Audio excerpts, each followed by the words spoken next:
Around 3,500 years ago, God gave his people a basic 10 commandments to help develop them into a free and unique people.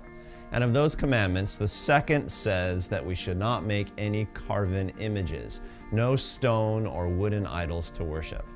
I like that commandment because it's one that I can get right without a lot of effort. Never once have I felt tempted to carve myself a little idol to worship. I'm not really into bowing down to statues. I've got that commandment nailed. Except insofar as it has that deeper meaning that all the commandments seem to have. The second commandment was a prohibition against idolatrous worship, for sure, but it was also an instruction about our image of God. It's human nature to yearn to worship, to call out to a superior being. But we also tend to like a God we can control or guarantee in a way. If a God can be contained in a stone statue, then we would have the comfort of his presence as we wanted it and the convenience of removing ourselves from his presence if we wanted. A God like that would be more manageable.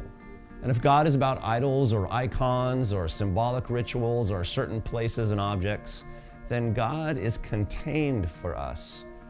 But the true God will not be contained. You cannot tame God. He's not an object. He's not a religion. He's God.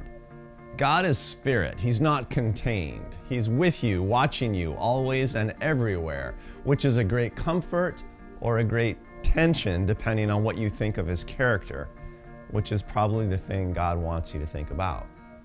We're funny people. We open our lives to God, but then sometimes try to tame him, to contain him, or to invent concrete ways to reassure ourselves about him, or even protect ourselves from him by turning him into a formula or an observance or a finite place. We worship him because he's infinite, but then act as if we can hide little areas of our life from him, or we visit him instead of living life with him. It makes me think, in what ways do we have an image of God instead of having an actual, live, everywhere God?